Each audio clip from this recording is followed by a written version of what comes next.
Okay, so everybody, welcome to our Bhagavad Puran session. And before we start with our teacher, Vinod Sharma ji, let us look at this amazing 10th World Ayurveda Day celebration, which was held in Hong Kong. And the person that you see here is our teacher, Vinod ji. And this celebration was held on September 23rd, 2025 at the Indian Recreation Club. It was hosted by the Consulate General of India, and the event featured talks by Ayurvedic specialists, free consultations, Ayurvedic dish tasting, and product designs or displays under the theme Ayurveda for People and the Planet. And I think it's an amazing meeting of the minds. ये है And बैद देखो yeah, and the event ये है जो बोलेगा अभी okay, Khatri ये ji. ये है ये Okay, okay. ये Okay. Yes, of course. And the ये वाला event, पोती टांग रखी yeah, the event highlighted the holistic approach ये and principles of ये Ayurveda, बोलेगा अभी emphasizing balance and harmony within the individual and with the environment. So thank you, Vinodji, and we are feeling so proud that you have been the main speaker here, spreading this amazing magic of Ayurveda. So thank you. Thank you, Vinodji, for sharing these slides with us. My pleasure, my pleasure. And I'm really grateful to you and your team who have been organizing this for more than 2 years now. Almost 3 years now, right? more than Almost 3 3 years. years. Yeah. More than 3 years. Wow. Yes, more than 3 years because this is 32nd session. 32nd session. Yes, yes. How the time flies, huh? Yeah, time flies. Yeah. Thank you. Thank So you, can you- Vinodji. My pleasure, my pleasure. So Shakuntala ji, can you put the shloka on the screen, Yes. please? Yeah, Yes. she'll put the shloka.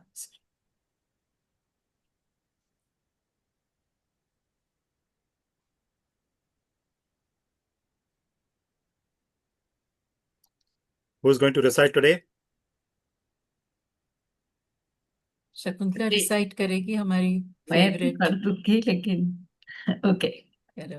नारायणं Narayanam नमस्कृत्य Namaskritya नरं Naram चैव चैव नरोत्तमं Narottamam देवीं Devim सरस्वतीं Saraswatim व्यासं व्यासं ततो ततो जयं Jayam उदीरयेत् Udirayet. उदीरयेत.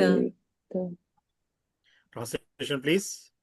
Before reciting this Srimad Bhagavatam, which is the very means of conquest, one should offer respectful obeisance unto the personality of Godhead, Narayana, onto Naranarayana, Rishi, the supermost human being, onto Mother Saraswati, the goddess of learning, and onto Srila Vyasadeva, the author. Hare Krishna. Hare Krishna. So we are meeting after quite some time because I was not in Hong Kong. Yes. तो मैं सुझाव दूंगा, humble suggestion. Can we just very quickly recap the previous sessions, whatever comes in your mind at the conscious level, we can share with us, please. So we discussed Maybe to initiate, Shakuntala, maybe to initiate. Against the Hinoka facility and refusals from mayors past. Tokyo Hello. is pushing. yes, Okay. To initiate today's discussion, Shakuntala will. may I start with the question that how did Bhagavatam start? Bhagavatam started with Parikshit, Raja Parikshit, and he got a shrap from a Muni that he has only 7 days left. So he just Yes. wanted to get moksha or how to utilize these last 7 days. So this is how Bhagavatam started, and Shukdev, he Yeah. was his teacher, and at the bank of Ganges, Shukdev gave the lecture of Bhagavatam to Raja Parikshit. Correct. Now, what was the reason that Parikshit Maharaj was cursed? He actually accidentally, not intentionally, but accidentally, he killed a sage. He did not kill the sage. He insulted him. Okay, insulted. Yeah. See, the thing started. You use the word mistakenly, not intentionally, Yeah, right? yeah. So, Parikshit Maharaj, a great devotee of Krishna, a great Vaishnava, and a protector of the Brahmanas, sages, how could he insult a sage? It was beyond any imagination, right? Yeah. So it is said that Parikshit Maharaj, once he went for hunting. Now, in those days, warrior Kshatriyas, they used to go for hunting in the forest, right? Now, some Kshatriyas, they used to go for hunting to kill animals as a sports activity. But most of the Kshatriyas, it was their duty to protect the citizens from the wild animals. So for that reason, they would go to the forest and kill the wild animals. So Parikshit Maharaj, also duty-bound king, he went to the forest to kill some wild animals who were harassing and creating trouble in the society, in the villages. So when he went there and he felt thirsty, so he went to nearby place in the hermitage of a sage. So the sage was meditating at that time. And Parikshit Maharaj felt insulted because he said, a king is visiting you, and instead of welcoming him, you are sitting and pretending to do some meditation. Parikshit Maharaj was so much affected at that time. The reason is given. Would someone like to share what was the reason that Parikshit Maharaj thought in that way?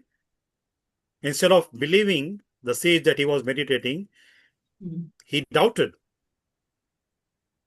And he said to himself, that sage was pretending. He was not meditating. So how come Parikshit Maharaj, a great Vaishnava, would think about a sage in that manner?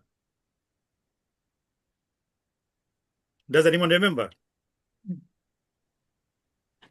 Because he was hungry and दिमाग नहीं काम कर रहा है जब भूख लगती है भूख and प्यास लगती है. Yeah, but beyond that, see, now you made very nice point, Karan ji.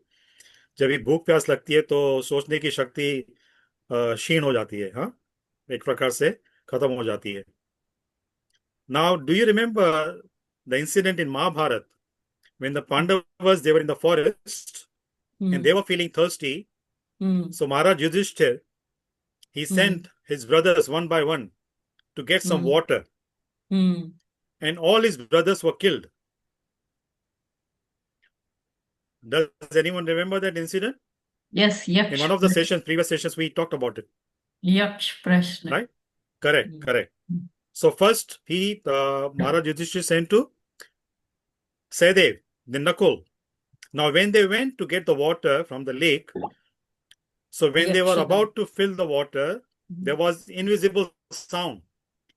Somebody was speaking, saying that, this lake belongs to me, and nobody has any right to take water without my permission. And I would give the permission to the person who can answer my questions. Right? So Sahadev, he ignored that voice, ignored that sound, and he drank water. And actually that invisible voice warned them that if someone drinks water without my permission, without answering my questions, that person will die after drinking the water. So Sahadev didn't bother, so he drank and he died. Then Nakul came, Nakul also did the same thing and he also died. Then Arjuna came, and Arjuna, when he saw both his brothers dead near the lake, so he was quite upset. He was very angry. Then he was an ace archer. So when the same sound he heard, so just guessing the direction of the sound, he shot some arrows. At that time, they call Shabdavet, Van, right? Shabdapan. But still, he was not successful. He could not kill anyone. Hmm. That voice was still bothering him. So Hmm. that man, invisible sound, told him also that, you have to answer my questions. Hmm. So Arjuna told him, the water, actually, it's a universal thing. It belongs to everybody. Nobody has any right to water. Only a thirsty person has the right to drink water. So nobody can stop a thirsty person from drinking the water. Hmm. So how can you claim your right on this water? Because this is provided by nature, right? You're not the one who is producing the water. So how can you claim the right on that? Hmm. So Arjuna also drank water and he also died. Then Maharaj Yudhishthira sent Bhima. So when Bhima went there, and Bhima was already very proud of his strength, his bala, right? So when Bhima heard that sound, that invisible sound, same thing that, this village belongs to me and nobody can drink water without my permission. And I won't give you permission to anyone who does not answer my questions. So Bhima told that sound, he spoke that, I don't care who you are. First, I will drink the water and I will kill you also after that. So Bhima also drank water and he died. Now, when Maharaj Yudhishthira did not see his brother coming back, any of his brothers, he became very worried. So he went to that direction when he saw all his four brothers dead. So he was going to drink water. So he also heard the same voice, invisible voice. So Maharaj Yudhishthira, now what Karanji said, that because Parishit Maharaj was hungry and thirsty, normally it happens, when we are thirsty, we don't think properly. We cannot think properly. Our intelligence is completely deluded, right? Our intelligence doesn't work. And there is a tendency that people feel very angry, very upset, very cranky when they are thirsty or hungry, when they don't get food at the right time, or if they don't drink water. They don't get water at the right time when they're thirsty. But Maharaj Yudhishthira had so much control on his senses, on his mind, that he said, okay, if you say so that this water belongs to you, the lake belongs to you, I won't touch your property without your permission. And whatever questions you have, you please ask me. And according to my understanding, according to my intelligence, I will give you the answers. So that invisible voice started asking him questions. So very nice. That episode is very nice. So one should read from Mahabharata in Vana Parva. In Mahabharata, we have Parvas. Bhagavatam, we have Skandas. And in Ramayana, we have Kandas. Right? Balakand, Ayodhya Kand, like that. And in Bhagavatam, we have different Skandas, cantos. So in Mahabharata, in Vana Parva, these things are very nicely explained.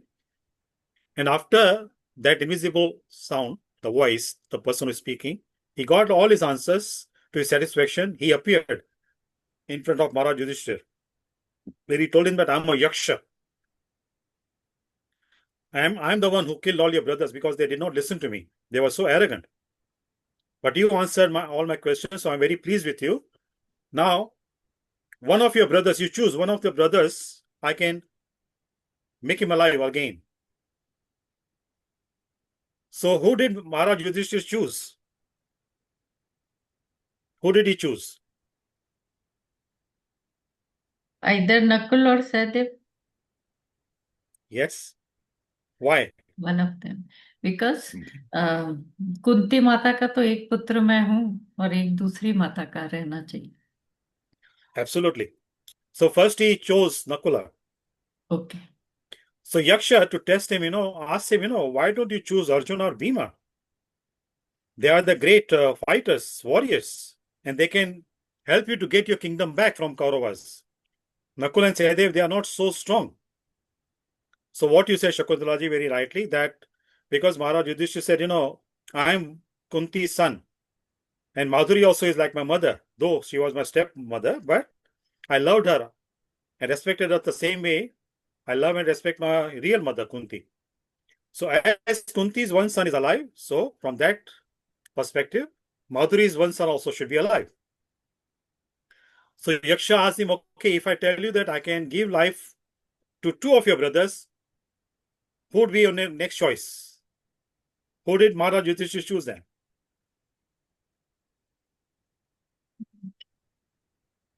Then he chose Sahadev. It may be Sahadev and Nakul, one or the other, but both those stepbrothers he chose. So Yaksha said, why? He told him that I accept your logic that, Kunti's son, one son is alive, then Madhuri's son, Nakul or Sahadev, whoever he chose, so he is alive. Then, but second time I'm asking you for your second brother, then why are you choosing him? So Maharaj Yudhishthira said, because they are younger to Arjuna and Bhima, so they have more right to live. So Yaksha felt very pleased with him, very satisfied, and told him, all your brothers will be alive again. They will gain their life again. So Maharaj Yudhishthira asked him, actually he told him, see, because he was learned. Maharaj Yudhishthira was very learned. He knew all the scriptures. He was the epitome of Dharma, right? Dharmaraj's son. So he told Yaksha that, actually, according to my understanding, a Yaksha cannot give life to anyone. So you cannot be a Yaksha. You may be some demigod, some Devata. So then Yaksha, his original form, Dharamraj, he appeared in front of Maharaj Yudhishthira and told him, I want to just test you, examine you. That in this kind of circumstances also, when you're feeling thirsty in that hot sun, under the hot sun, still you have so much control on yourself. You did not give up your dharma, your piety, your duty, the religious principles. You did not compromise with those principles. So I'm very pleased with you. And I give life back to all your four brothers, but they will not remember what happened. They will just think, they just fell asleep here and they got up from the sleep. So it happened like that. So coming back to Maharaj Parikshit, he was feeling very thirsty, of course, but more than that, now because he was grandson of Maharaj Yudhishthira, he also had so much control on his senses. He would not be affected so much by thirst that, he would insult a sage because of that, being carried away by the emotions. So, because it is said, that Kali Yuga twisted his mind, twisted his thinking. And where was Kali Yuga sitting at that time? Where was Kali Yuga sitting? How did Kali Yuga influence him? मुकुट में उसके सोने में. Absolutely, absolutely. Why that mukut? Why that crown?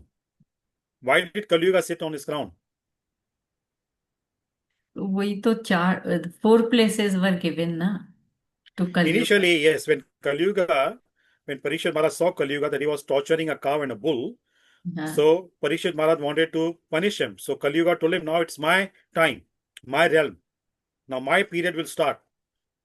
So you need to allow me to be here. So Parikshit Maharaj told him that as long as I am alive, I will not allow you to stay on this earth planet, because whole earth planet was ruled by Parikshit Maharaj. Whole earth planet was known as Bharat Varsha. Right? So Kali Yuga surrendered himself at the feet of Parikshit, and Parikshit, being a royal king, being a warrior, duty bound, if anyone surrenders to a king, to a warrior, the warrior will spare his life and will fulfill his desire. So Parikshit Maharaj also asked Kali Yuga that what can I do? I will not kill you, and I cannot chase you away. Now you surrendered unto me. But I can give you only 4 places to decide to live. And what were the 4 places? Not good places. The slaughterhouses, where innocent animals are killed. Gambling places, where people gamble. And they want to make money by wrong means. Right? Then the places where people intoxicate. Liquor houses. Alcohol, liquor houses, yeah. And And then the maybe 4th one, prostitutes, yeah. where people do illicit sex. Correct. So all these 4 places. So Kali Yuga was not satisfied. He told him, just give me one more place. So Parikshit Maharaj told him that you can decide on wealth which is earned by wrong means. Gold.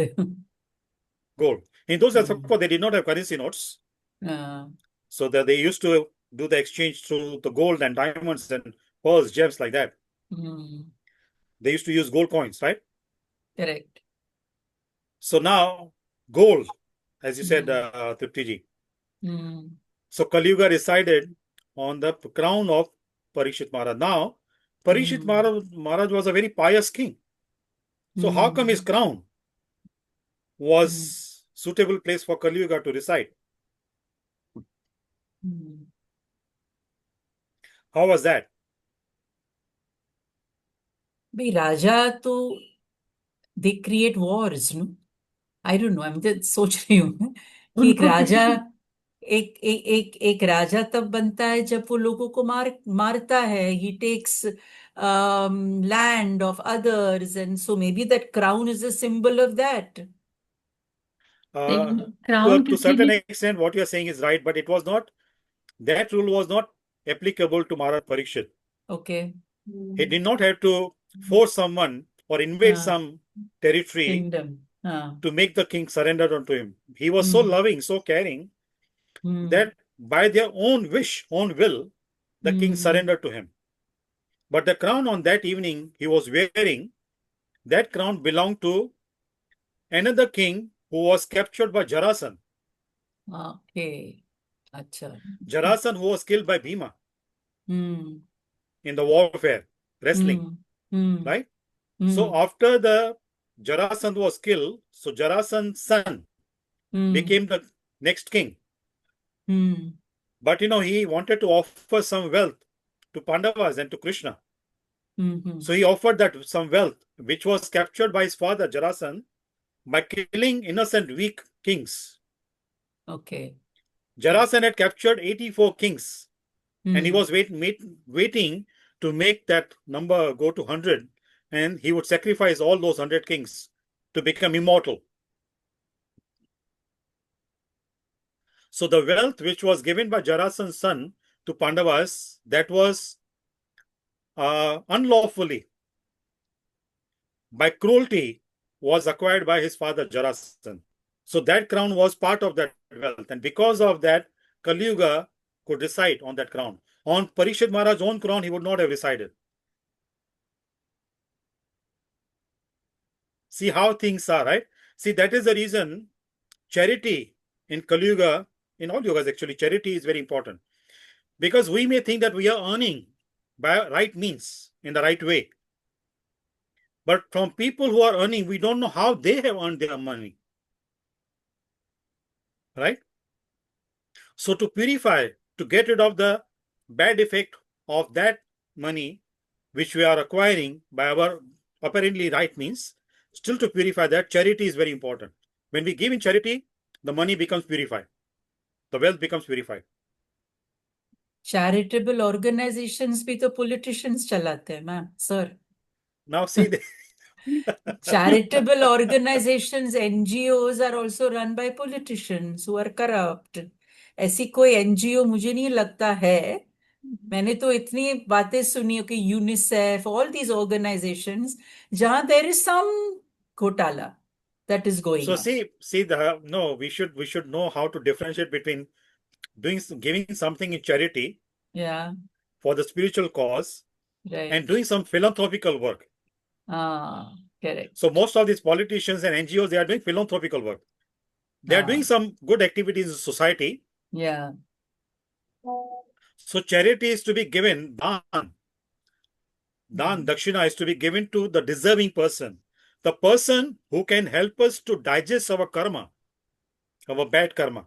Correct. If the person does not deserve and he accepts that dan, then that dan, whatever dakshina, whatever amount he's getting, that will become a burden for that person also. So हम तो Now, क्या करते हैं ना, Vinod ji, what we do is on specific days like Diwali है, days like that, हम biscuits है, food items है, we give it to the slum children. Good. Slum schools चलती है, जो वहीं के लोग चलाते हैं. It's not run हाँ. by anybody. It's run by the slum people only. या by the government. Yes. तो वहाँ छोटे छोटे बच्चे होते हैं, उनको मुझे लगता है कि अच्छा खाना खिलाना या बिस्किट के पैकेट देना, I think that's a good thing to do. Because immediately बच्चे खाते हैं, Of they course, are, this also. and I think their Absolutely, hunger and absolutely. thirst is satisfied. मैं तो ये So मानती see, हूँ. now what you mentioned, Trupti ji, hmm, according to my limited understanding, I would like to share with you. Hmm, See, these kind of philanthropical work, it is done for the needy people who need that, need those items, right? कपड़े हो गए, खाना हो गया, right? correct. हाँ. So people, दवाइयाँ हो गई, people, they give medicines also in charity, right? Yeah. So these things, these items are given to people who need these items. Okay. But when Yes. it comes to dan, dakshina, it's not necessary the person who is receiving, he needs them. Okay. The dan can be given to a wealthy person. The sages, if you see, the sages, the kings used to give so much in charity, gold items to brahmanas, sages. They did not need those things. But Okay. because of their spiritual practice, their sadhana, they deserve. Because they could burn those emperors, those kings, karma, by accepting the charity, the items in charity from them. So this is the difference. One is called dan, other is called bhiksha. So can you explain this further कि Yeah, जैसे मैंने बताया, जिनके as I pass said. सब कुछ है, नहीं, जिनके पास सब कुछ है, उनको देने से आपके कर्म कैसे जलेंगे? Because that person is involved in some spiritual activities. Okay. And that person, whatever, as I said, he doesn't need those things. Okay. He doesn't need the wealth. But whatever wealth he receives, he will further give in charity to some other deserving person. He will not misuse it by kind of wasting that, spending that money for sense gratification. Okay. All right. When that kind of wealth is utilized, not used, there is difference between using it and utilizing it. Okay. Right? Got it. So when he utilizes it for higher cause, then he also will benefit, and the person who gave him in charity, that person also will benefit. Okay. And see, this dan, another word for dan is dakshina, right? You must have heard that word, dakshina. Yes, dakshina. When brahmanas come in our house, we give them dakshina. Yeah. Now, what is the meaning of dakshina? That I know. Please share with us. Dakshina is the thing. Suppose you are doing some karma, some dan dakshina, or let us say abhi shraddh gaye the, you are doing some tarpan. Now, or any ritual. Okay. Yeah. Now, suppose some mistake happens, maybe in mantra chanting or something or some other thing. So, if that mistake, to correct that mistake, that the dakshina is to be given to the Brahman. This is what written in Skanda Purana. Yes, correct. But see the actual meaning. Yeah. The dakshina. What's the meaning of dakshin? South, right? So dakshina is to be given with our right hand. Right hand side is the south of our body. Left hand side is north of our body. Front is east, right? So the right hand side is the south direction of body. So dakshina is to be given with right hand. Okay. Now see why dakshina is to be given with right hand. Because we keep on receiving the energy from the universe through our left side, because our soul resides in the heart. And heart is on the left side. So we keep on receiving the energy from the universe through our left side now, and it is released from our body through the right side. So that energy, the flow of the energy should be for the right cause. That's why whatever rituals we do, whatever ceremonies we do, we normally use our right hand. Correct. Performing the ceremonies. So dakshina also is to be given with the dakshin hat. That means the south hand. Our right hand is the south hand, south side of our body. So it goes in the right direction. The flow will be in the right channel. Okay. So for that reason, it is called Dakshina. Okay, interesting. Does it make sense what I said? Yeah, Good point. interesting. Yeah. Mm. See, our Vedic literature is so sublime, so deep, and so vast. Mm. One lifetime is not enough to learn everything, True. Mm. right? Yes. Yeah, so coming back to this part, that's why, the charity, what I was saying, we were talking about Parikshit Maharaj, and that's why the charity is very important. Somebody has raised a question? No, they've just said nice explanation. Dakshina ka aapne jo explanation. Thank you. Yeah. So, Parikshit Maharaj was affected by Kali Yuga, and because of the influence of Kali Yuga, a great devotee, a great Vaishnava, who was the protector of the sages, respectful toward the sages, he insulted the sage. So what he did, because he was under the influence of Kali Yuga, he took a dead snake, put it around from his underneath neck. the tree, put around the neck of the sage, and he went away.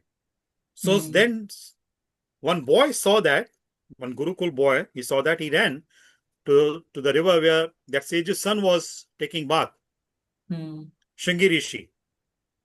And he told what happened. So that Shringi Rishi, without knowing the background, immediately took some water in his right hand and he cursed Parikshit Maharaj because he did not know who was the person. He said, whoever that warrior, the Kshatriya is, I curse that person who insulted my father, innocent father, that he would be bitten by a poisonous snake on the 7th day from today, and he will die. So when that Shringi Rishi's father came to know, he went to Parikshit Maharaj. And Parikshit Maharaj also, when he went back to his palace, when he took out the crown, then he realized his mistake. What a great offense I committed unto the sage. How could I do that?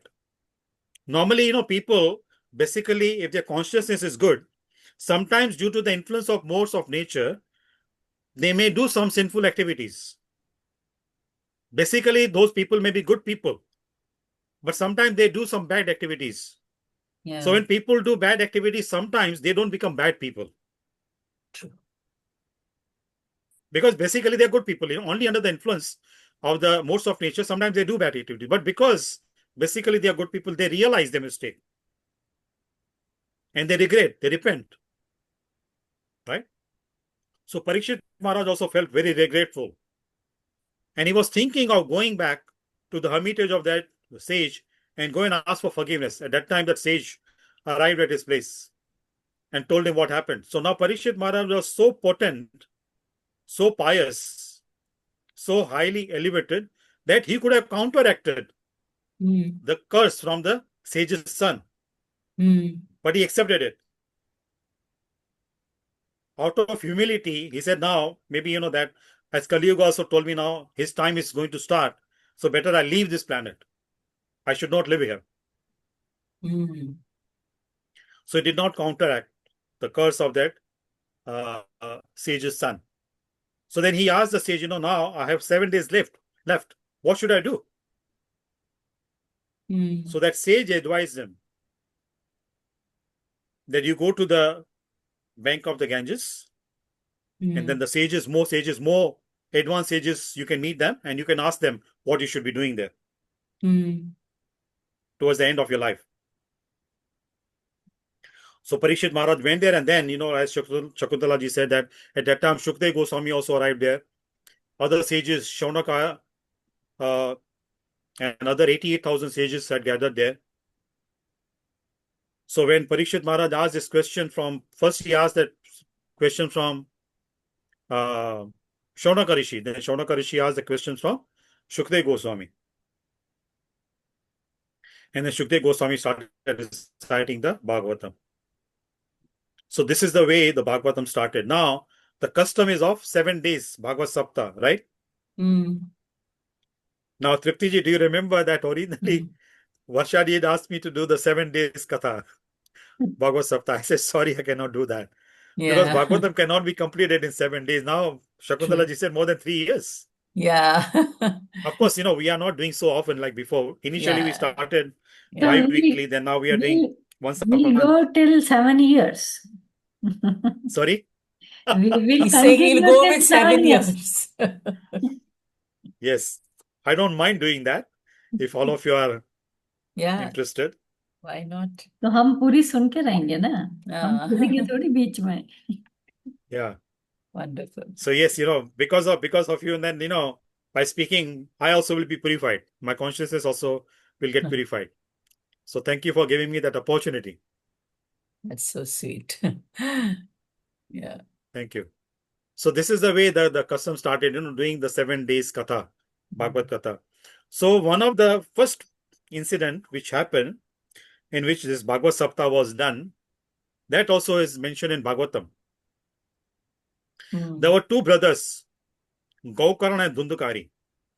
The background, very briefly, I will go to the background. In one of the sessions, we talked in more detail. So there was a Brahmana and he did not have any child. So he went to see a sage, a sadhu, to get his blessings. The sadhu gave him one mango, one fruit, and told him, you go and give this to your wife. When she eats, she will conceive. Now see, these are very, very subtle things. Sometimes the people who have modern education, they don't believe in these things. They think these are superstitious things. But these are not superstitious things. These are very scientific things. Like, some of you may be doing Satyanarayan Katha, right? Periodically. In Satyanarayan Katha also, there is a story of one sadhu. He did not have any child. Then he did the Satyanarayan Katha, and after that, no, he did not do actually. He kept on deferring it. But it is mentioned people who do Satyanarayan Katha Vrat, and then after having the prasad, they can conceive. So these are very scientific things explained very nicely. So I won't go into those details. But my point I want to make, these are not superstitious things. These are very scientific, logically explained in our scriptures.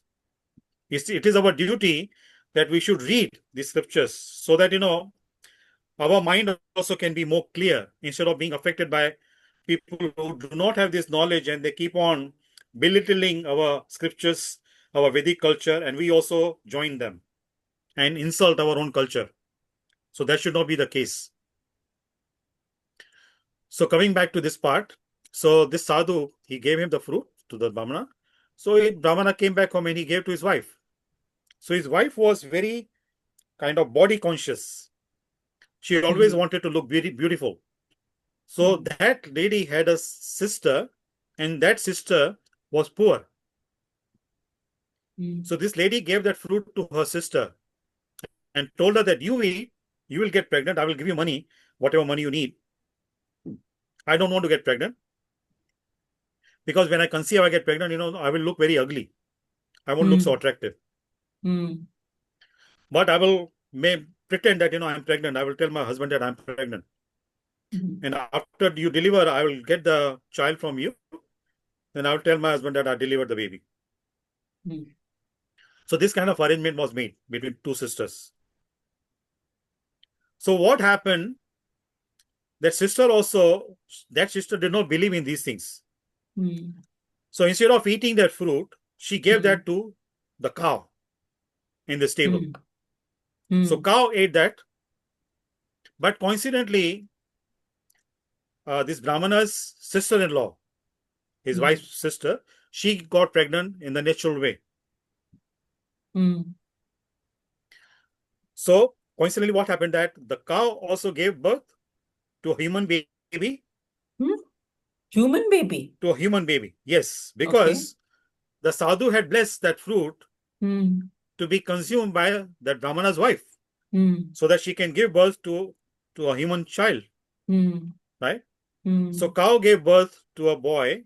Only the thing was that because he was conceived by a cow, his ears were like cow's ears.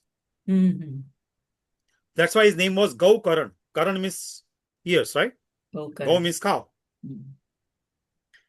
So his name was Gau Karan. And that Brahmana's sister-in-law gave birth to a boy. His name was Dhundukari. Now the meaning of Dhundukari, Dhund means, fog, Fog. Mm. right? Mm. Dhund, right? So the person who himself is foggy, who cannot think clearly, cannot make proper decisions, and he would make other people also confused. So the name was very appropriate for him. So when they started growing, the Brahmana was, giving them the education of the mantras and all that. Dhundukari was not so much interested to learn those things. And Gaukarna was very much interested. So when they grew, when they became teenagers, Dhundukari started associating with wrong people. Started smoking, drinking, gambling, all kind of vices he had. So when he became an adult, he started associating with low-class women. Now, to please those women, he used to steal money from home. And he stole everything, whatever they had, whatever wealth they had. He stole everything to please his low-class women associates. And then he killed his parents also.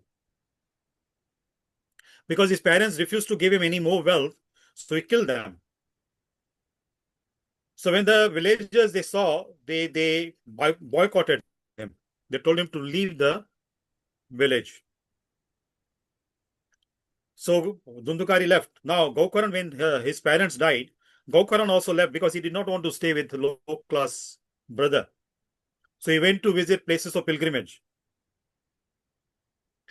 Now, when Gaukaran was not there, Dhundukari was associating with these low-class women. So once what happened, few women, prostitutes, they had like conspiracy. They thought, this man is stealing money from different houses.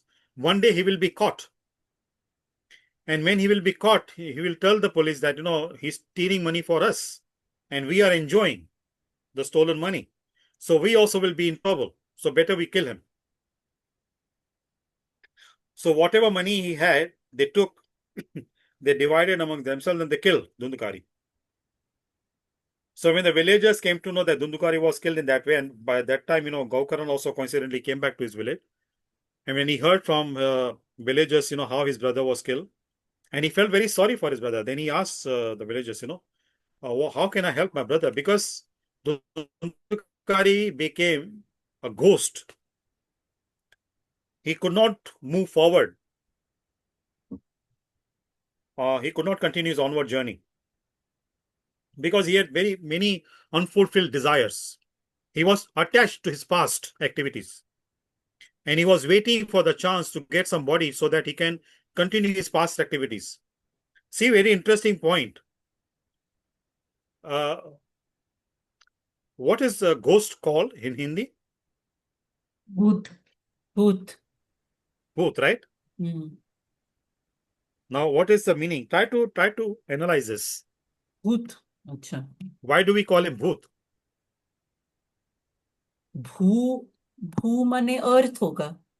Maybe Sorry? because it's past. Past, yeah.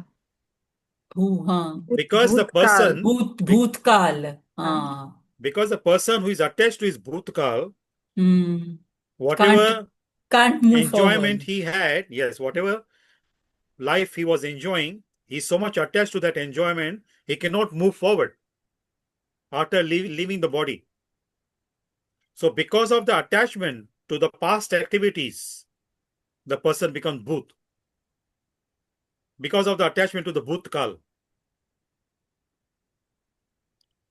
Does it make sense what I'm saying? Yes. Yes, bilkul. Yeah. So then the Dhundukari, he did not have gross body, very subtle body. And he told Gaukaran, I plead to you, please, I beg you, please help me so that I can get proper body. Otherwise, little bit of air is blowing, I cannot stay at one place. The air blows me away because I don't have gross body. So then Gaukarana asks very senior Brahmanas in that village in what way he could help his brother. So the sages told him, if he recites Bhagvatam, then his brother will get freedom from this ghost form. So then the problem was, because his brother was, Dhundukari was in the ghost form, he could not stay at one place. Little bit of breeze could push him away. So the brother said, I cannot stay at one place and listen to the Katha of Bhagavad. So then they found a solution. They got one sugarcane or bamboo stick with 7 knots. And then by chanting the mantras, they made Dundukari reside in that, take shelter of that bamboo stick or the sugarcane stick. Somewhere it is mentioned sugarcane stick and somewhere it is mentioned bamboo stick. And that is the reason when after somebody departs, after 1 year is passed, when the Bhagavad Saptah is done, it's a custom, either they keep a sugarcane stick with 7 knots or they keep a bamboo stick.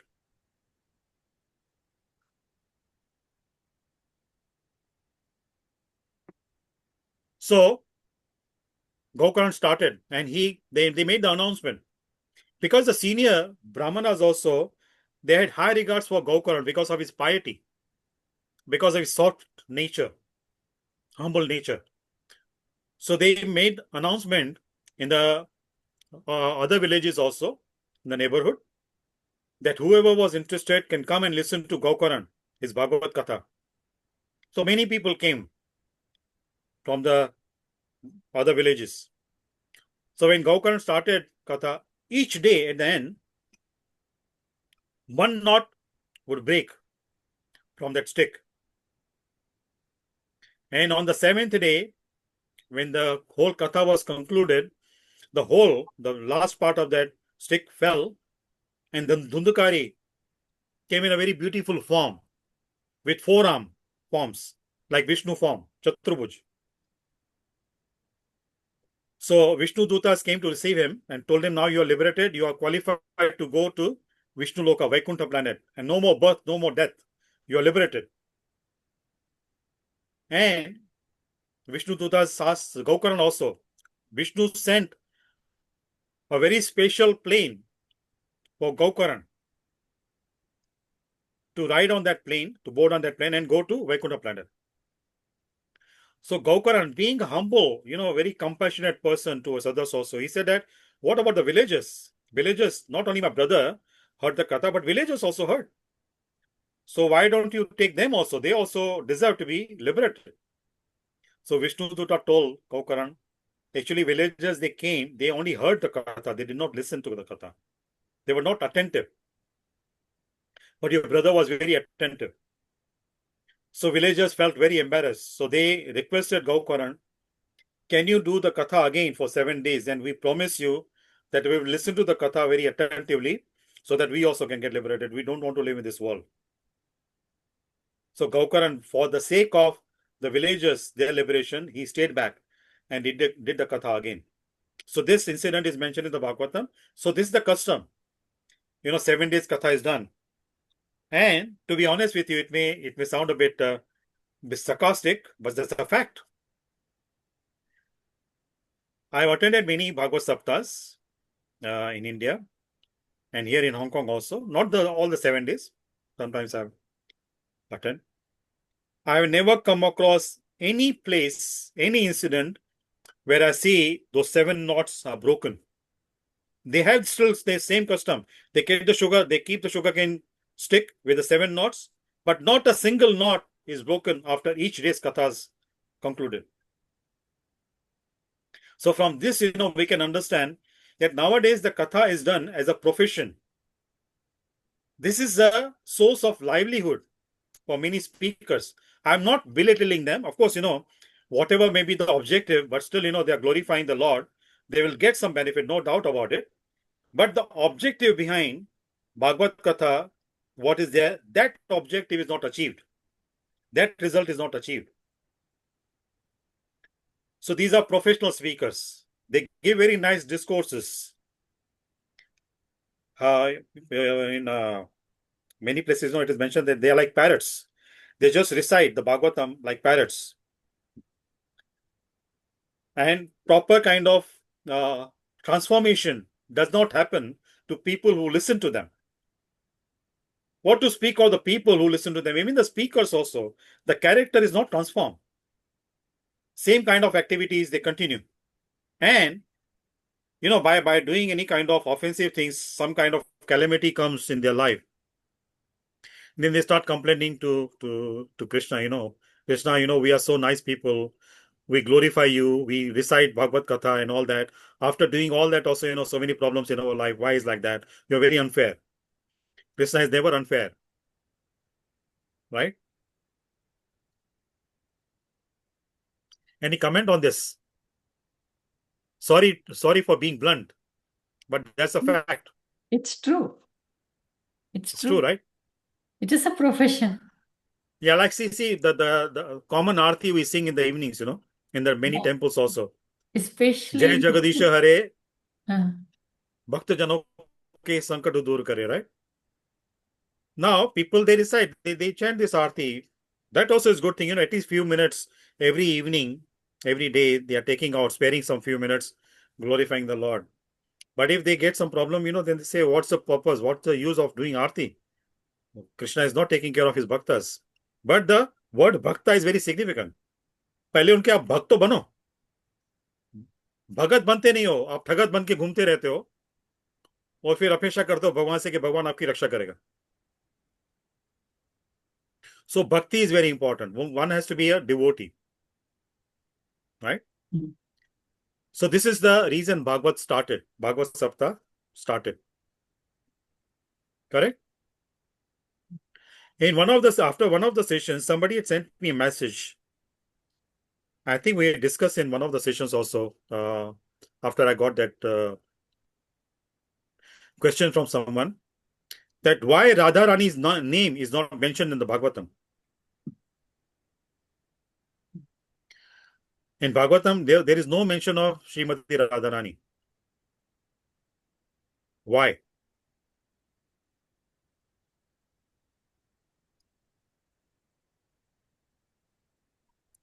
And here, I want to clarify this point. This also point I had mentioned in that session, that unfortunately, the image which is created of Krishna and Srimati Radharani by mainly Bollywood movies, low-class people who make such movies, they are like boyfriend and girlfriend.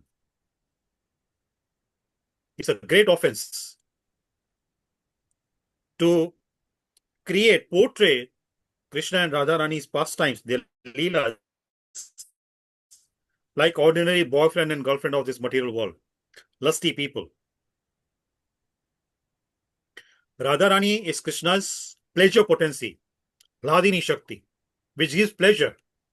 Who gives pleasure to in Krishna also. So that is Srimati Radharani. And they are inseparable. They cannot be separated. Krishna is not complete without Radharani, and Radharani is not complete without Krishna. And when it comes to, many times people ask me question that why you say always Srimati Radharani. Krishna never got married to Radharani. Did Krishna get married to Radharani or not? yes, no, both.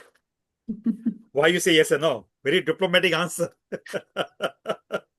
Like you explained this thing in one of your sessions that they got married at the very young age, maybe. Yeah. Otherwise, we listen that Radha ji was aunt, उनकी बुआ थी कृष्ण की. Radharani's aunt was Krishna's devotee. नहीं, कृष्णा की बुआ थी राधा रानी. हाँ. Yes, they got married when they were around the age of 5. Okay. And Lord Brahma performed their marriage ceremony. It was like Gandharva Vivah, but Brahma was the priest. Can you imagine Brahma himself, the architect, engineer of the universe, he came to perform the wedding ceremony of Krishna and Radharani. Now it is said, I have not personally seen that tree. The tree under which that marriage ceremony was performed by Brahma of Sri Krishna and Srimati Radharani, that tree is still there in Vrindavan. It's still there. So evidence is there. So yes, in their childhood, they were married and they got married again during the time when Lord Brahma did Bimbohan Lila, Samohan Lila. You know that Brahma stole Krishna's friends and calves and kept them in one cave for 1 year. Because when Brahma heard from Narada Muni that Krishna is a supreme person, he is Bhagwan Swayam. Now see, Brahma also could not believe that. Brahma said, I don't believe, such a small child, innocent child, how can you call him Bhagwan? Then Brahma went to see. Then he saw Krishna was eating with his boyfriends, cowherd boys, and his friends were giving him food with left hand. And Krishna also was eating with left hand. So Brahma said, who does not have common sense, which hand should be used? Just now we talked about right hand, right? Or dana. So Brahma said, the person who does not have sense, this common sense, that which hand should be used for eating, how can that person be Bhagwan? I don't believe that. I don't accept that. So he wanted to test. So what he did, in Krishna's absence, he took all the calves. He stole all the calves and put them in a cave. And Krishna's friends also, cowherd boys. So when Krishna came, he saw that everybody disappeared. Then being Bhagwan, he could understand it was done by Brahma. So he thought, I want to teach him a lesson now. He thinks so highly about himself. So Krishna expanded himself in the forms of those cowherd boys, gwalas, and calves, bachara. As many gwalas were there with him, and as many bacharas were there with him, Krishna expanded himself according to that. And now it was Brahma's only few moments. We can say one moment, according to Brahma's calculation. But on the earth planet, 1 year passed. So during that 1 year, Purnamasi, who used to organize Krishna's different leelas, she made an announcement in the whole Brajamandal, Gokul, that this 1 year period is very auspicious and very appropriate, very suitable for young boys and girls to get married. So whoever gets married during this 1 year, their grastha life, married life, household life will be very wonderful. So all the gopis and gopas, they wanted their children to get married. So Krishna had expanded himself, right, in the form of his friends. So all the gwalas in the whole Brajamandal, they were Krishna's expansion. So at that time also, Srimati Radharani got married to Krishna in the form of Abhimanyu. Radharani got married to Abhimanyu. Not Arjuna's son, but one of the gopas, his name was Abhimanyu. But originally, Abhimanyu was none other than Krishna himself. Krishna expanded himself in the form of Abhimanyu. So this was the second time Krishna got married to Radharani. Yes? You have any comment or any question?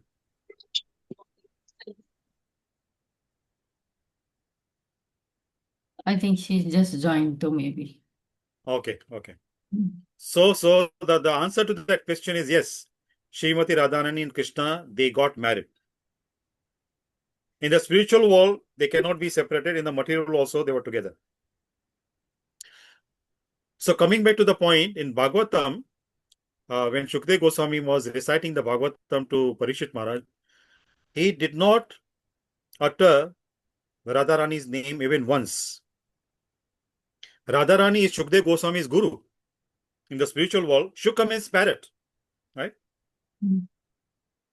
So he was Radharani's very favorite parrot in the spiritual world. Then he came as Shukadev Goswami in the material world as Vyasadev's son.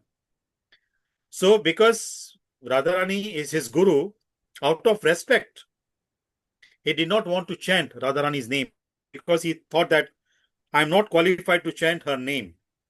So I will not chant her name.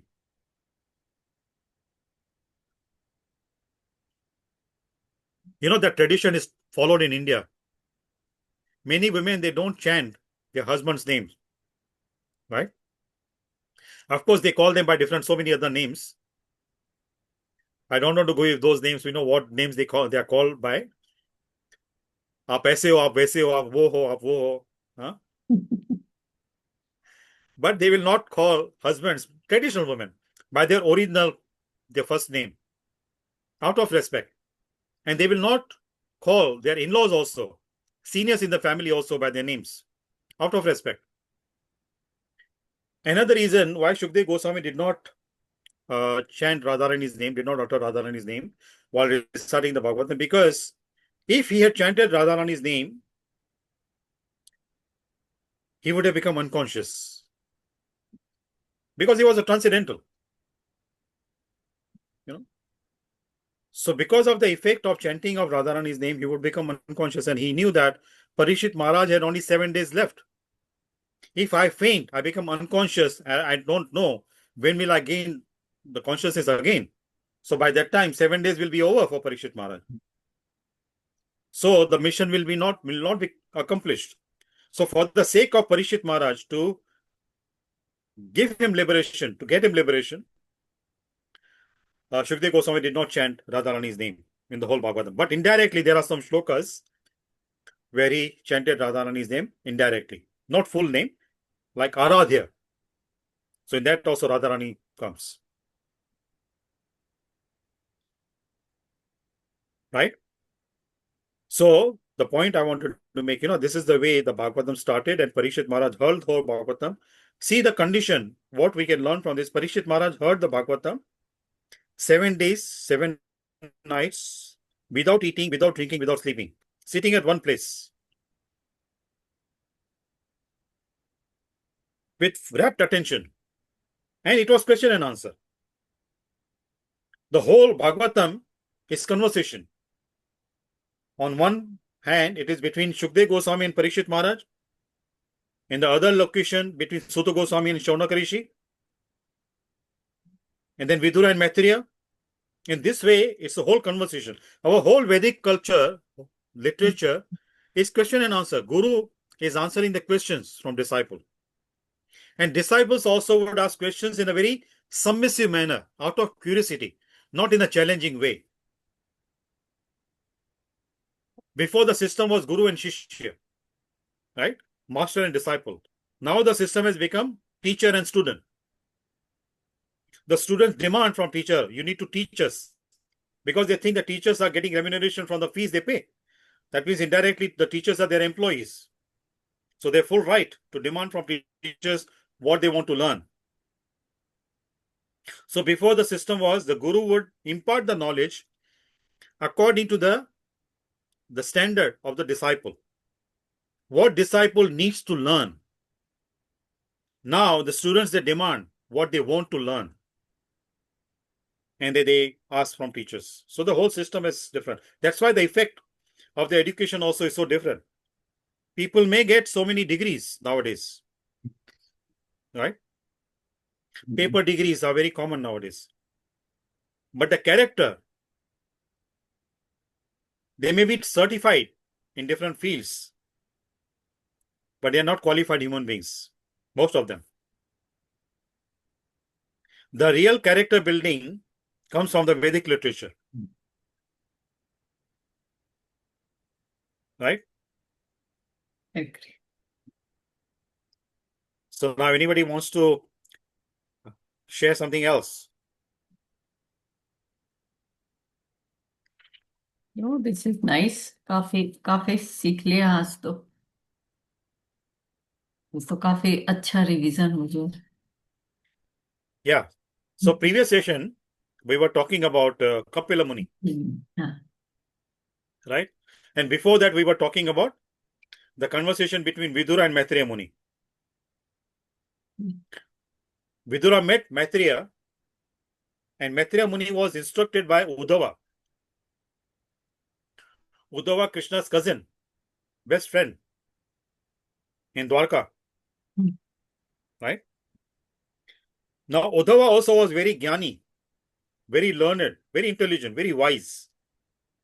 He was so wise that many times Krishna had to seek his advice to resolve some issues. I shared one incident, if someone remembers.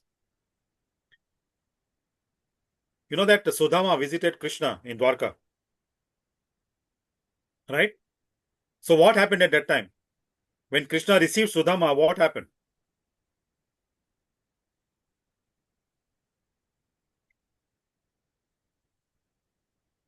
Anyone?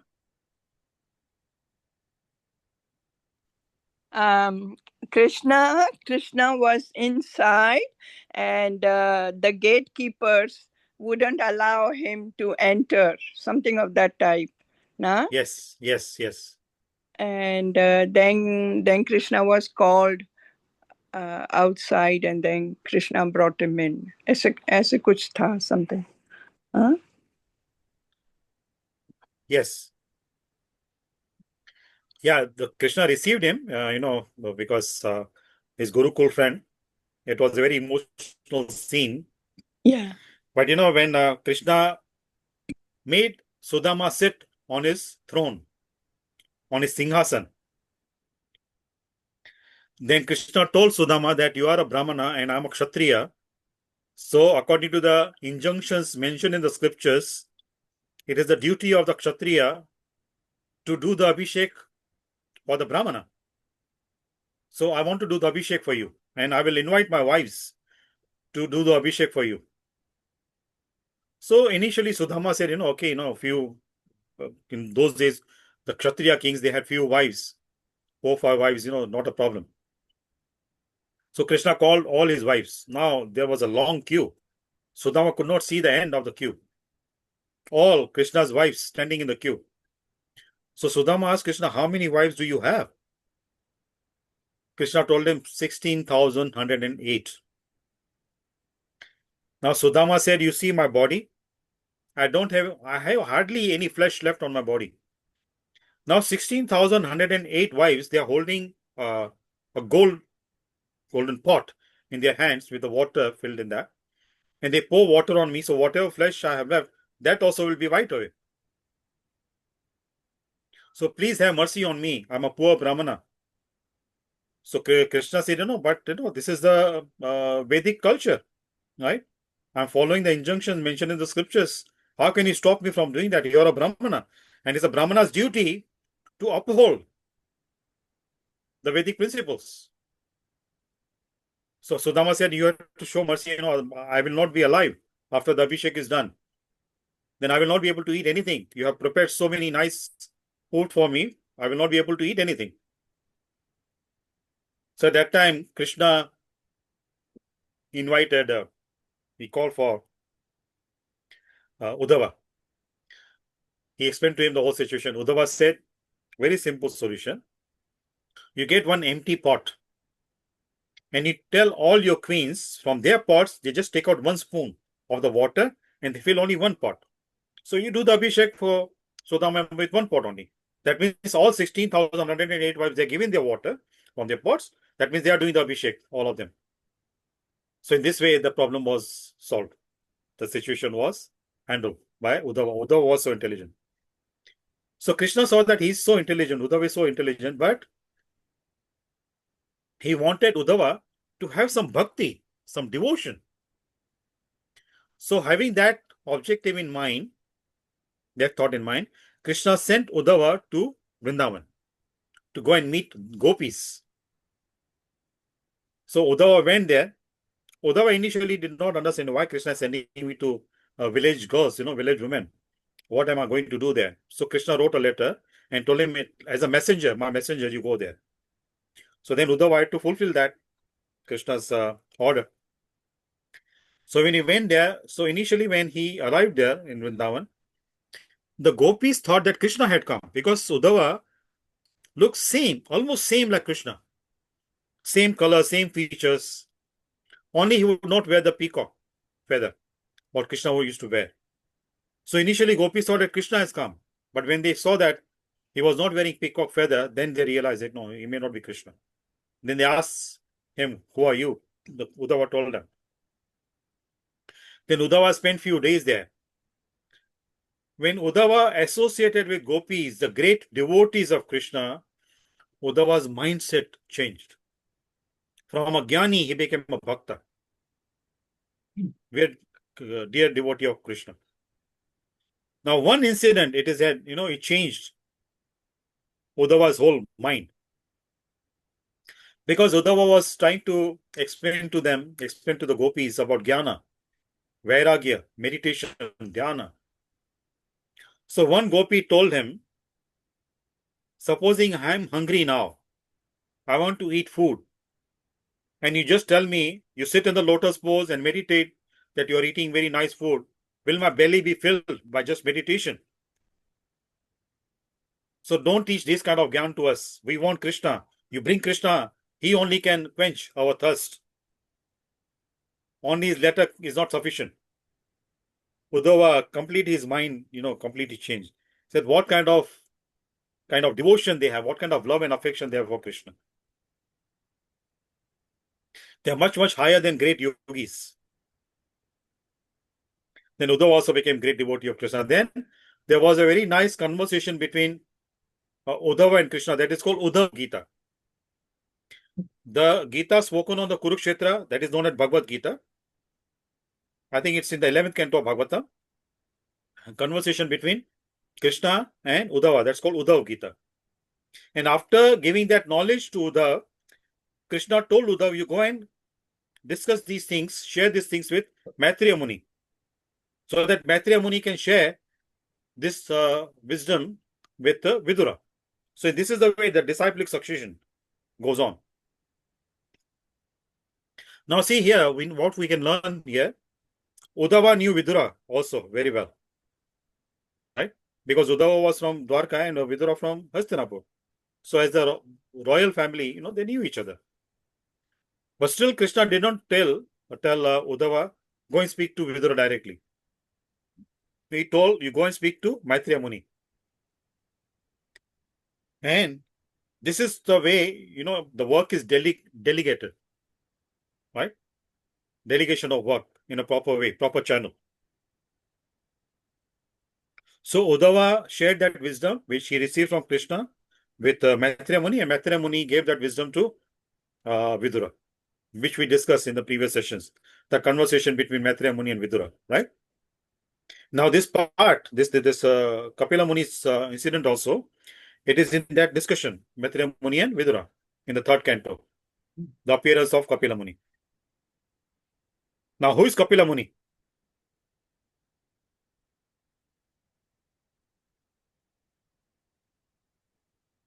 What are his parents' names? Dehuti, I think Dehuti and something. Kardam Muni. Devahuti, correct. Devahuti and Kardama Muni. Kardam Muni. Devahuti is the daughter of Swayambhu Manu, son of Brahma. Okay. And Kardama Muni is Manasa son. The sages, great sages, they were Manasa sons of Brahma. So Swayambhu Manu went to Kardama Muni and requested him to get married to his daughter, Devahuti. And then Devahuti got married to Kardama Muni. Kardama Muni put one condition. He said, once I beget a son, I will renounce the world, because I don't want to waste my time in this material world. And that was accepted by Swayambhu Manu and Devahuti, both. The father and daughter, they accepted that proposal. So one interesting point I want to mention, which I had mentioned in the previous session also. For some of you, it may be revision, and those who have joined today, it may be an interesting thing to know.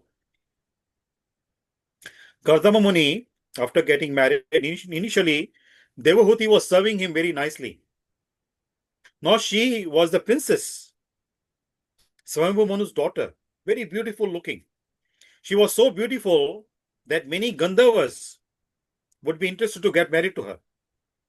But she was not interested. She was not interested in any Gandharvas, any Devatas, any demigods. She was interested to get married to Kardama Muni because of his austerity, a great sage, So she was serving her husband initially. And because of serving her husband, because he served her husband, Kardama Muni, his practice, sadhana, spiritual practice was very austere. So because of his austerity, his wife also started doing austerity, undergoing penance. So she became very skinny. Her skin became very dark compared to before, very golden color, very beautiful looking. So one day when Kardama Muni looked at her, then he realized his mistake. Then with the choking sound, he spoke to her and said, actually I have done very injustice to you, to your beauty. Now as a husband, it is my duty to take care of you, to maintain your health, and then to beget children. But I have not fulfilled that duty till now. So now I will do it. Then he told her to go and take shower, take bath in the Bindu Sarovar, the part of Saraswati, which was created by Vishnu himself, Lord Vishnu himself. So when Devahuti went there, thousands of young virgin girls, Gandharva's daughters, they started serving her. And by taking bath in that, using different herbs and all that. In this one, in this part, it is mentioned that they gave the Gandharva's virgin daughters, gave thousands of them. They made some herbal concoction and gave to Devahuti to regain her beauty. And it is called asavam. They have not mentioned specific name of the asava. Asavam is like, a liquid form of herbal concoction mentioned in Ayurveda.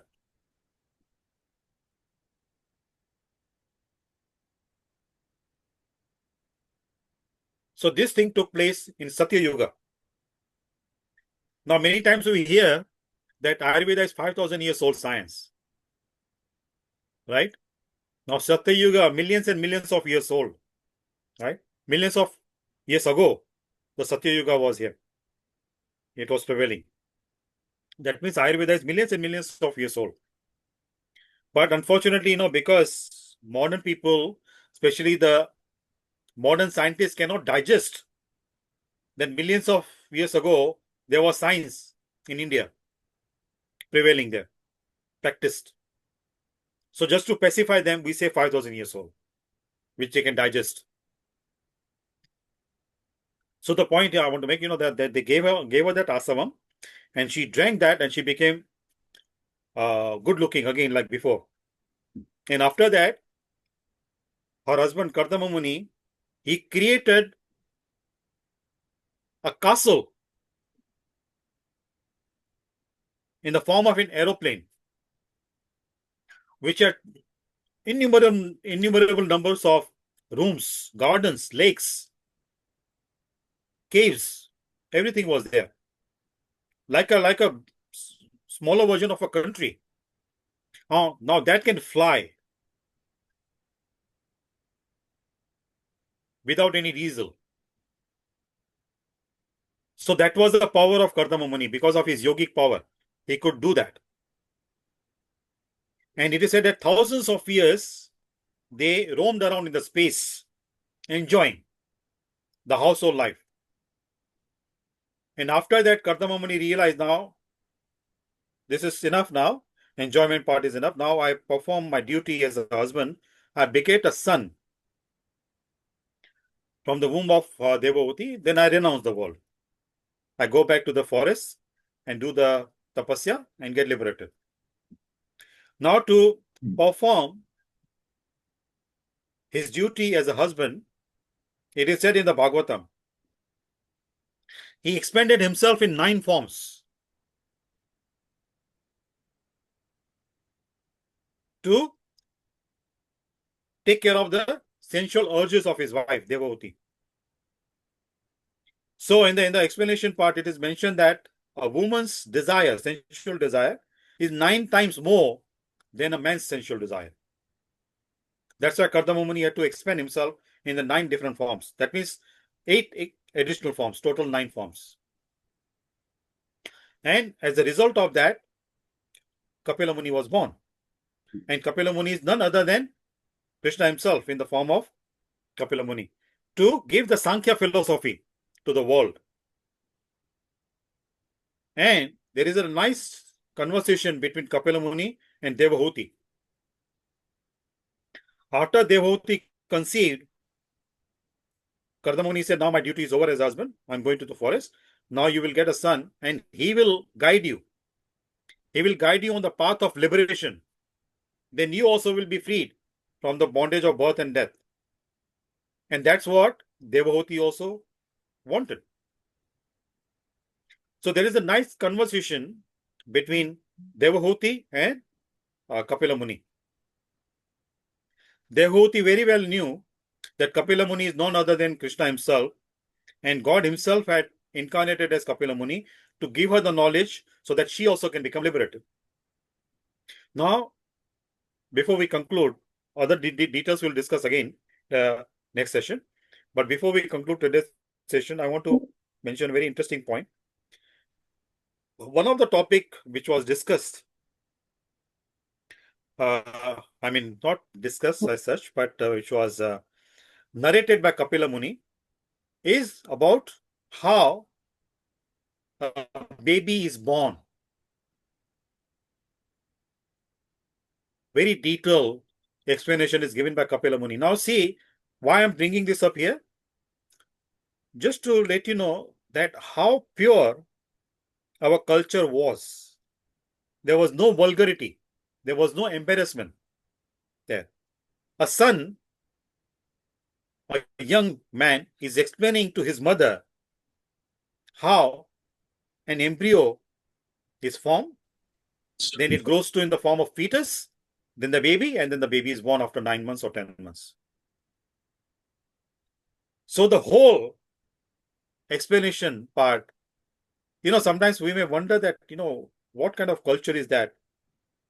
A young man is explaining to his mother about the physical conjugal relationship between man and woman, which results into the conception, and then the embryo is formed and the fetus is grown.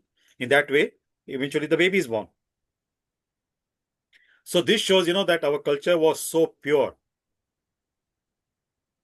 Because whole creation is based on the very holy, pious relationship between man and woman, husband and wife. I should not say only man and woman, husband and wife. It's very important. So, if anything which is the whole creation is based on that aspect of life, how that aspect of life be vulgar? It's not vulgar, it's pure. It's love. But the way it is shared, it is promoted, it is propagated, is very vulgar, and that is lust. So lust is sinful, love is very pious. Right? Am I making sense here?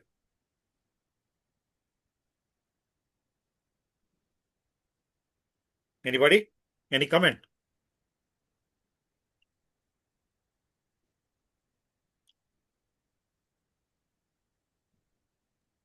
Or any Yes, question? sir. Yes, sir, you're right, जो आप कह रहे हैं.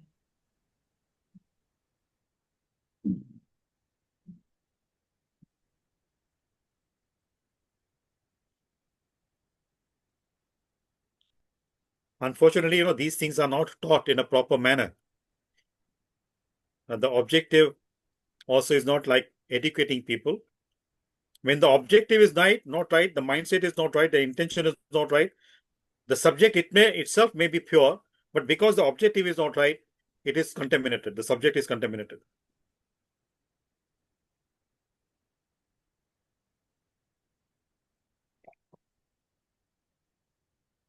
Has somebody raised any question there or any comment? No. Also, the 7 days are actually not enough to cover the Bhagavatam, whether they're 2 hours a day or 3 hours a day, but they're not enough to cover the Bhagavatam. So people do it jaldi, and they do the main things, and then छोटी छोटी बातें भूल जाते हैं, रह जाती है. I feel this is the problem of every time doing Bhagavatam only for 7 days. No? Yeah, this is what we said, no, earlier. I'm not sure whether you heard that, Karanji, or not. Yeah. That's what I was saying earlier. So that, what is the originally, solution? Solution क्या है? Solution is don't restrict it to 7 days, no? Keep doing more. Okay. Yeah. Agree. Yeah, keep on reading it. 7 days is not enough. Because it is so vast. Yeah, no way deep. enough. Yeah, no way enough. Yeah. It's so deep. Yeah, true. 18,000 shlokas. Sometimes it is said to understand the deeper, actual, real meaning of one shloka. For sometimes, for some people, even one lifetime may not be enough. And we are talking about 18,000 shlokas. Of course, what you said, the practical reason and all that. When we see the situation around the world in the society, in that kind of situation, considering what is happening now around the world, or as we say in English, something is better than nothing. At least something people are doing. So some kind of piety will be there in their account. It is not that all speakers are useless or something. Some speakers may be very, very learned, very knowledgeable, and their intention, objective also may be quite good. Right? And same rule applies to the listeners also. People who go to attend the katha, some of the people, they may be very genuine, may be very curious to know. And they may have very strong desire to learn things. So, yes, the solution is not to stop, but continue. But Vinod ji, जैसे ये जो हम कर रहे हैं ना, everybody's level of understanding is very different. Absolutely. And also everybody's level of grasping is very different. Absolutely, yes. तो जिन लोगों को knowledge चाहिए, माने विद्या, okay, they will obviously want to listen more and go deeper. But जो ये 7 दिन की कथाएं होती होगी, मैंने तो अटेंड नहीं की है, बट जो 7 दिन की कथाएं होती होगी, शायद they are trying to appeal to the masses, जो सबसे इम्पोर्टेंट चीज है उनको समझने के लिए. शायद वही बात वो लोग कह रहे होंगे इन दो 7 days, बिकॉज जनरल मासेस के लिए वो काफी है. But people like you and others, like here there are so many of us, we want to know more. माने हमारी तृष्णा ज्यादा है. Yes. We have more thirst. So we can continue studying it. But I think 7 days for a normal person, जो बहुत ही राजसिक और तामसिक स्थिति में है, उनके लिए शायद ये 7 दिन काफी है. Because they cannot take more. They cannot understand also what you are telling. Yes. So I think हर जैसे स्टैंडर्ड 1 का बच्चा स्टैंडर्ड 10 की चीज नहीं पढ़ पाता, उसके लिए स्टैंडर्ड 1 ही काफी है. That child will come to school from 9:30 to 12 o'clock only. He cannot come from 9:30 to 3 o'clock. तो मेरे हिसाब से जो किया जा रहा है शायद वो उनके लिए है. So it's fine. I think it's all right. मैं तो ये मानती हूँ विनोद जी, जो भी हो रहा है is happening with the consent of Krishna. So if Krishna is saying कि 7 दिन की कथा भाई इनके लिए करो, तो शायद 7 दिन की कथा ही ठीक है इनके लिए. बिकॉज देखो क्या होता है ना विनोद जी, 7 दिन की कथा के बाद प्रॉब्लम क्या है इन सब चीजों में. जैसे आप एक टीचर है, बिकॉज आज आपने क्या किया, यू सेड चलो बताइए what have I taught you, all right. But जो जनरली पब्लिक जो होती है उनको कोई फीडबैक देना है नहीं, उनको कोई एग्जाम टेस्ट देनी है नहीं. सुने और जो गया तो गया, नहीं तो नहीं. So let's go back home. So हाँ. I think that's the purpose, that, good speaker. You That have they a are very very good speakers. very very valid point, Trupti ji. But क्या होता है कि then if we keep on just continuing in the same way, Yeah. like you say, just to appeal to masses and all that, Uh, the purpose is not achieved, yeah, and it that's becomes true. more and more diluted. True. That Like can for happen. example, Hmm. some places I've seen, some places when they do katha and all that. Now, Hmm. जैसे India में रामायण की सप्ताह भी होती है, Hmm. Ramayan पारायण, right? So sometimes what happens, when Lord Ramachandra and Mother Sita, they were getting married. So some couples, they say, when that kind of incident is happening, when you cover that part of katha, they tell the speaker, we want to get married here in front of people. And some speakers, they allow it. How can you allow that? Yeah. So the thing is that, sometimes when we keep on compromising, then the subject matter gets diluted. And then the person, even the masses also, they don't get the proper message. So What is the purpose of this? So Vinod ji, क्योंकि हम कल युग में है, तो कल युग में भागवत पुराण का महत्व और रीच टू पीपल कैसी होगी आपके हिसाब से? हाँ, मैं बिकॉज कहता हूँ कि हाँ, हाँ, बोलिए पहले आप. नहीं, यही कि इस युग में जैसे कम लोग हैं who want to devote time, और ज्यादा लोग हैं who want to just gain something, nuggets of. फिर वो कहेंगे कि हम तो बहुत ही स्पिरिचुअल है, why? Because they've gone for this 7 day Bhagwat Katha. ठीक है. So what I am saying is, in every yug में भागवत पुराण का जो तथ्य है या ट्रूथ है, वो अलग अलग तरीके से people will get. It can not be the same according to me. Dwapar में कुछ और होगा, त्रेता में, अब कल युग में इसका what needs to be given, because सब कुछ अगर हम देने लगे तो आई डोंट थिंक, जैसे आपने राइटली कहा कि डाइल्यूट होगा. Okay. But the thing is that people's mind today are anyway diluted. Second, Yes. they are not able to attend for too long. अभी हम और आप तो एक उम्र के हैं, ठीक है, बट अभी जो बच्चे हैं, या they are having lack of attention, hyper activity, बैठ नहीं पा रहे हैं. उनकी सोच है कि scroll quickly and give me the nuggets of the wisdom. Okay. तो अब ऐसी पॉपुलेशन के लिए आई डोंट नो, आपको बताना है कि किस तरह से इसको डाइल्यूट भी ना करे, और इसको किस तरह से यंगर जनरेशन के लिए प्रैक्टिकली इस नॉलेज को हम दे पाए. Because I don't think young people in the next 20 years are going to sit for this long जैसे हम लोग बैठे हैं. राइट. इतना टाइम को इन्वेस्ट करना भी नहीं चाहता, because obviously the needs are different today. तो मेरा सिर्फ ये कहना है, चाहे उपनिषद हो चाहे भागवत पुराण हो, ये नॉलेज को कलयुग में किस तरह से हमको प्रोजेक्ट करना चाहिए. Because so I think this is a very deep and debatable point.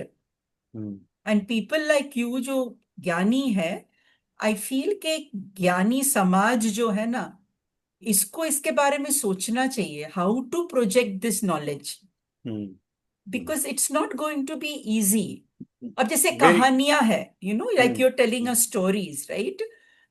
अब ये स्टोरीज अगर मैं 15 साल के बच्चे को कहूं, ही विल नॉट लिसन, वो नहीं सुन पाएगा. वो सुन तो पाएगा बट समझ नहीं पाएगा वो. So how do you encapsulate all this knowledge and give that medicine? According to me, Bhagavad Puran has to be given like medicine. So that means इस medicine में वो power होना चाहिए हम्म, which that young person will swallow and take. हम्म. तो ये एक it's not I don't know how you look at it. आप Yeah, कैसे you देखते हो? very valid point, श्रुति जी. और इस प्रकार की जो वार्ता है ना, वार्तालाप, डिस्कशन बहुत बार हुई है. हम्म जैसे मैं आपको उदाहरण दूं, यहाँ पे हम्म हांगकांग में जहाँ आसपास में हम लोग जहाँ पे रहते हैं, तो अभी कार्तिक महीना शुरू होगा हम्म 7 अक्टूबर से. हम्म वेरी ऑस्पिशियस मंथ. तो कार्तिक महीने में हम लोग लोगों के घर पे प्रवचन करने के लिए, कथा करने के लिए जाते हैं, कीर्तन करते हैं, और भगवान दामोदर को दिया अर्पण करते हैं, पुष्प अर्पण करते हैं. तो वहां पे ऐसी बात निकली कि यंगस्टर्स क्यों नहीं आते हैं. हम्म तो कुछ पेरेंट्स ने कहा, मेरी पत्नी को कहा कि यंग जनरेशन के लिए, टीनेजर्स के लिए, यंगर जनरेशन के लिए आप भगवत गीता क्लास शुरू कीजिए. हम्म तो मेरी वाइफ ने उनको कहा, hmm on one condition I can start the classes by weekly, hmm provided you also come with your children. Hmm क्योंकि उन्होंने कहा, मेरी वाइफ ने कहा उनको कि बच्चों के साथ आपको भी तो सीखना है ना. हम्म हम्म करेक्ट. तो क्या बिल्कुल. होगा, उसका उसका दूसरा कारण उन्होंने बताया कि समझो केवल बच्चे आपके आते हैं, 12 साल के, 13 साल के, 16 साल के, 17 साल के आते हैं बच्चे, हम्म हम्म क्लास अटेंड करके घर पे आते हैं आपके पास, हम्म आपके साथ कुछ डिस्कस करते हैं, करेक्ट. आपको कुछ पता नहीं उसके बारे में. Hmm so they will not get the motivation to continue. True. Hmm they will say, यदि मेरे पेरेंट्स को नहीं पढ़ी है, उनको नहीं पता, तो what's a big deal if I don't learn, why should I हाँ गो. ट्रू. राइट. तो बिल्कुल. जैसे तभी मैंने एक सेशन में मैंने ये भी यहाँ पे भी कहा था हम्म कि बहुत बार ऐसे होता है कि पेरेंट्स है ना, बहुत कुछ अपेक्षा रखते हैं अपने बच्चों से. हम्म There are so many expectations from the children, right? They should be like this, they should be like that. Hmm But what qualities they want to see in their children, hmm they have to inculcate those qualities within them, and they have to invite those qualities within themselves, true. right? True. जैसे मैंने example दिया था, यदि किसी के, if you want to put a tilak on somebody's head, forehead, at least apply some tilak on your finger first, right? Yes. Without applying tilak on the finger, how can you apply on somebody's forehead, Very nice example. right? So this is what we both, my wife and we told them, then they said, okay, we'll come. So now we were away for 2 months, more than 2 months. So now today they requested, we have been missing the classes for so long. So today my wife has gone there. Oh, So there are okay. about 23 to 24 people attend periodically. Excellent. In Excellent. that, ये the बहुत parents अच्छी and बात children, है. both Yes. Yes. are there. So the point I want to make, see this, the thing is that, yes, in Kali Yuga, Krishna is so kind that if we chant his name, that is enough for us to qualify to get liberated, right? True. But if we want others also to benefit, we chant on our own, we can get liberated if we qualify. So what Krishna says, that once you have that knowledge, that how you can benefit others, why don't you do that? And when Krishna sees someone is sharing his activities, his leelas, his glorification with others, that is more pleasing to Krishna than anything else. And this is real seva. This is real seva. True. Giving something, some substance to people, which can help people to be freed from the bondage of birth and death. Birth, death, old age and disease. Nobody wants these things. Right? So whatever other things people are doing, those things are also, of course, they have value. They are in mode of goodness. But still they are binding. Those things, those activities, they do not help people to get liberated from the bondage of birth, death, and old age and disease. So when we know something, then it becomes our duty, our responsibility to go a little bit further and try to gather like-minded people so that we can do more for the society. Hmm. We should not limit ourselves only just to benefit ourselves. We should Hmm. spread this amongst others also. Yeah, bilkul. So Hmm. so now it comes to the speakers community.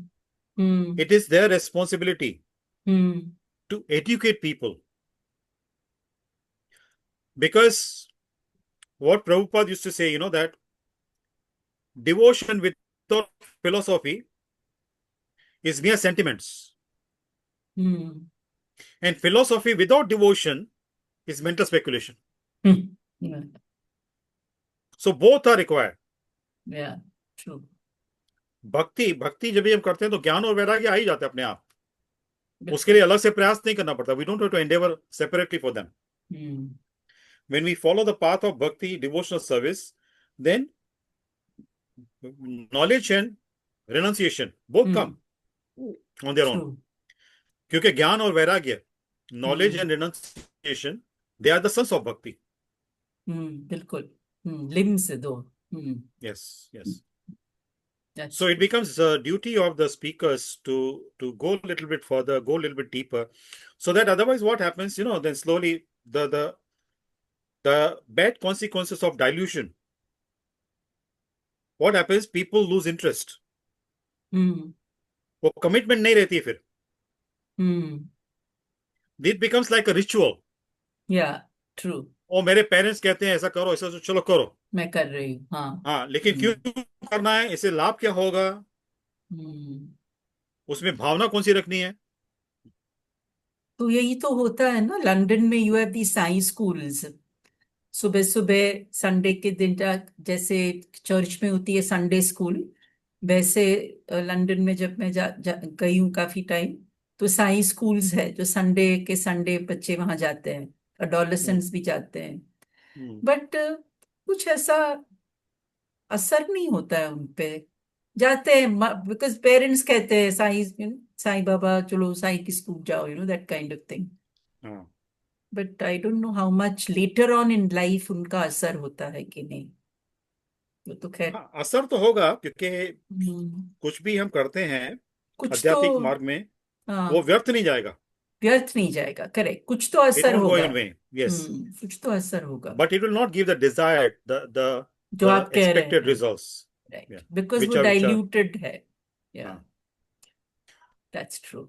So what we say, many times wherever we get the opportunity, we say that if the rituals, we perform rituals with a proper Vedic understanding, why these rituals are to be performed, what is the objective, and what is the right way of doing those rituals, then those rituals become spirituals. True.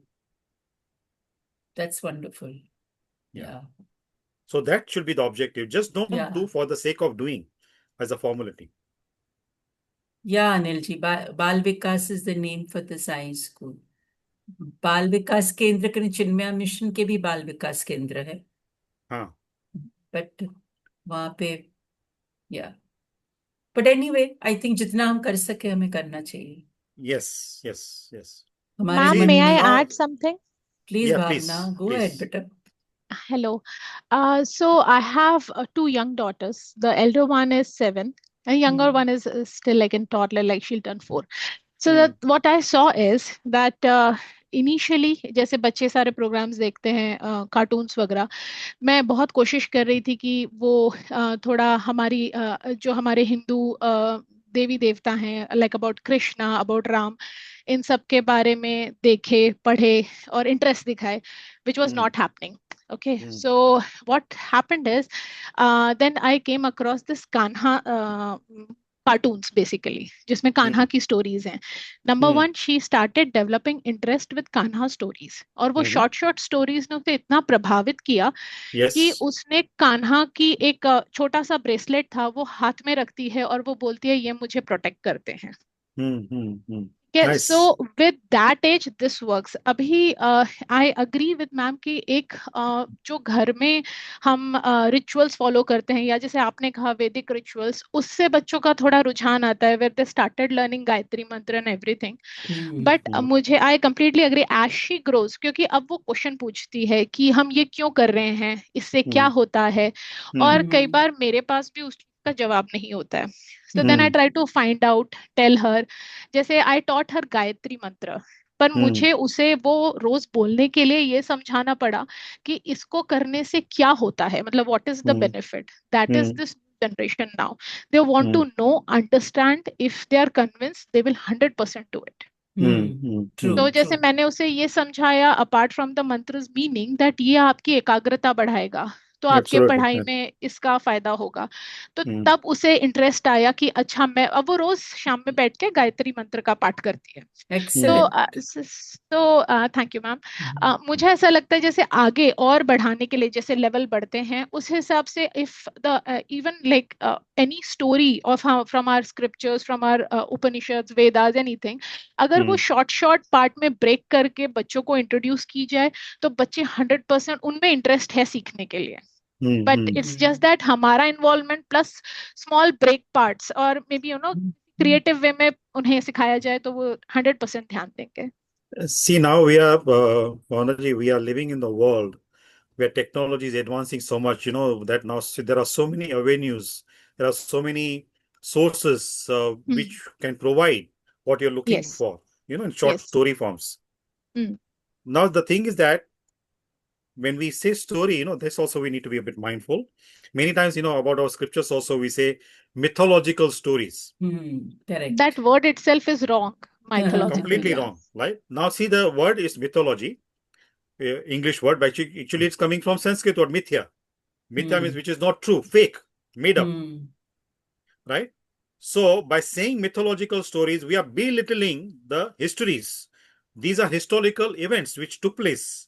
That's what Britishers did, right? That Indian thing is myth. Correct. So mythology. They succeeded. They succeeded very well. They wanted to brainwash Indians so that they start belittling their own culture and uphold British culture. So that's what's happening. So unfortunately, because of that, so now we are very fortunate. We are born in this rich culture. Now we have got this heritage, very rich heritage from our ancestors, from the sages. So it becomes our duty, responsibility to preserve this and also present this in the right way. So when we present in the right way, people with logical mind, they will be convinced about what they are hearing. So when they are convinced, then they will follow with full conviction. If we tell them, these are fairy tale stories or mythological stories and all that, then they say, oh, these are only made up stories, there is no fact behind to support them, then they will lose interest. So we need to make sure, we need to be clear in our mind to present these things in the right way, in the right form, with the right objective. Then only it will have right impact. Very true. True. Yeah? Yeah. Okay. Any questions from anybody, or we should end the session? It's quite late. 9 baj gaya hai. Any questions anybody has? I think we can end it with some Shakuntala. It's 9 o'clock there, right? It's 11:30 here in Hong Kong. Yeah, that's why it's late. Yeah. So Vinodji, we can end it with something from your side. Well, I can continue if you want. Even another 1 hour I can continue. No. I think it's quite late for you also. I'm fine. Okay. See, because these kind of things, I just, as you mentioned to me, just to conclude, I'm doing this in person also, this discussion on Bhagavatam every 2 weeks at one center here. So it is called Wednesday Wisdom. Okay. So we had this time, the gathering. So just to, to recap, I said, we are meeting after 2.5 months. So we just, discuss like I did today. So one person who initiated the whole kind of discussion, in January. I think we started in January. She said a very nice thing. She said, before, I used to be so much interested in learning Bhagavad Gita, learning Upanishads, these, the books of Jnana. But since we have started this discussion on Bhagavatam about Krishna's Leelas, Krishna's pastimes, Krishna's activities, she said that she feels that she wants to hear more and more about this. She's relishing it.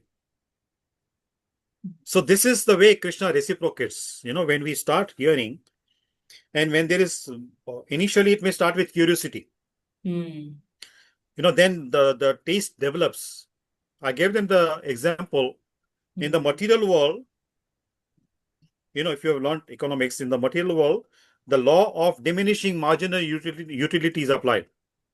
When we are hungry, we eat something. First mouthful will give us some satisfaction. Correct. Subsequent mouthfuls will give satisfaction less and less. It will keep on diminishing. Correct. But in spiritual activities, the more we hear, more we get satisfaction. Yeah. Our satisfaction doesn't diminish. Very nice. So that kind of, if we have that kind of feeling, that taste we develop to hear more and more, that is the reciprocation from Krishna. Because Krishna will not give his bhakti to any Tom, Dick and Harry if the person doesn't deserve it. Bhakti is a real wealth.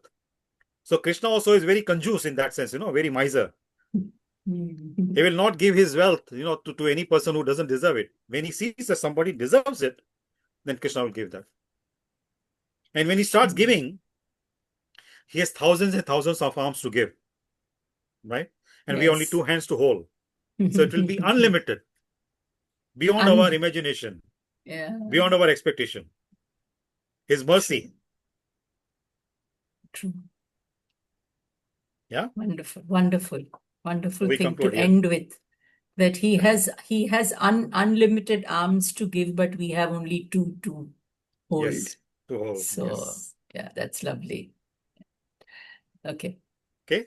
Thank you. Thank you Thank very much, you. everybody. Hare Thank you. Krishna. Hare Hare Krishna. Krishna.